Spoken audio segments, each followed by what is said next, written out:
NEET 2022 atomic স্ট্রাকচারে আসা কোশ্চেনটিতে দেখো কি বলেছে, ম্যাচ লিস্ট 1 উইথ লিস্ট 2। তাহলে লিস্ট 1-এ বলা আছে কোয়ান্টাম নাম্বার, লিস্ট 2-এ বলা আছে অরবিটাল। তাহলে এই কোশ্চেনটি সলভ করার জন্য আমাদের সর্বপ্রথম যেটি জানতে হবে যে কোয়ান্টাম নাম্বার কি।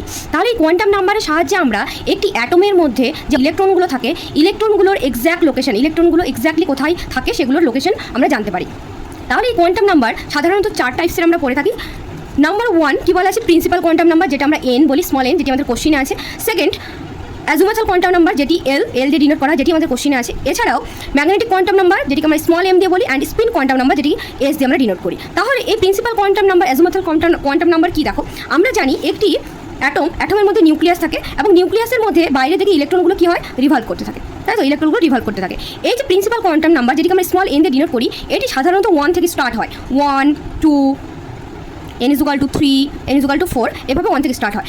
অ্যান্ড এগুলো এক একটি নাম আছে, যদি n = 1 হয় তবে কে, n = 2 হয় এল, n = 3 হয় এম, n = 4 হলে এন। তাহলে এই যে এক একটি যে দেখতে পাচ্ছি n = 1 2 3 4, এগুলোকে বলা হয় শেল। এই শেলগুলোর নাম দেখতে পাচ্ছি, যদি এটা 1 মানে কে, এটা 2 মানে এল, এম, এভাবে, ঠিক আছে।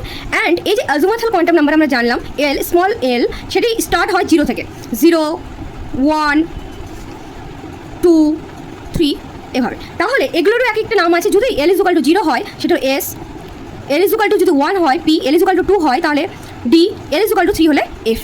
তাহলে এগুলোকে বলা হয় শেল। এক একটি শেল, যেটা আমরা প্রিন্সিপাল কোয়ান্টাম নাম্বারের সাহায্যে আমরা শেল দেখতে পাই। অ্যান্ড অ্যাজুমেথাল কোয়ান্টাম নাম্বার, যেটি এস পি ডি এফ, এগুলোতে আমরা সাব শেল দেখতে পাই। তাহলে সাব শেলগুলো কোথায় থাকে, এই এক একটা শেলের মধ্যেই থাকে, এক একটা শেলের মধ্যেই থাকে সাব শেল। যদি 1 নম্বর শেল হয় তার মানে এর মধ্যে একটি সাব শেল থাকবে, সেটি হচ্ছে এস। 2 নম্বর শেল, তার মানে এর মধ্যে দুটি সাব শেল থাকে, হচ্ছে এস অ্যান্ড পি। 3 নম্বর মানে এস পি ডি।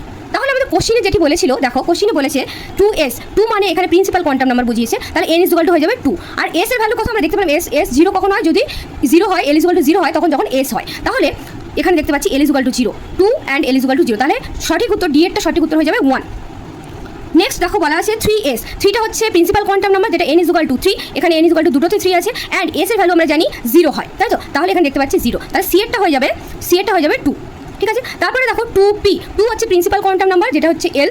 এখানে দেখো প্রিন্সিপাল কোয়ান্টাম নাম্বার 2, এখানে আছে 2 অ্যান্ড এল, যেটা হচ্ছে l = 1। তাহলে আমরা জানি l = 1 হলে p হয়, তাহলে কোনটা, এরটা হয়ে যাবে 3, তাহলে এরটা হয়ে যাচ্ছে 3, ঠিক আছে। তারপরে দেখো কি বলা আছে 3d, 3টা কি, 3টা হচ্ছে principal quantum number, n = 3 and D হচ্ছে, ডি কত হয় 2, তাহলে 3 অ্যান্ড 2, n = 3 অ্যান্ড l = 2, তাহলে বি এরটা হয়ে যাবে কত, 4, বি এরটা হয়ে যাবে 4। তাহলে অ্যান্সারে দেখো সঠিক উত্তর কোথায় আছে, যে D1 দেখতে পাচ্ছি, D1 এখানে আর এখানে আছে, এই দুটো তো হবেই না। তাহলে D1 C2 আমরা দেখতে পাচ্ছি, C2 তো আমরা এখানেও আছে, এখানেও আছে। অ্যান্ড বি কত পেলাম আমরা, বি পেলাম 4, তাহলে সঠিক উত্তর আছে এখানে হবে না, B4, তাহলে সঠিক উত্তর হয়ে যাবে অপশন এ।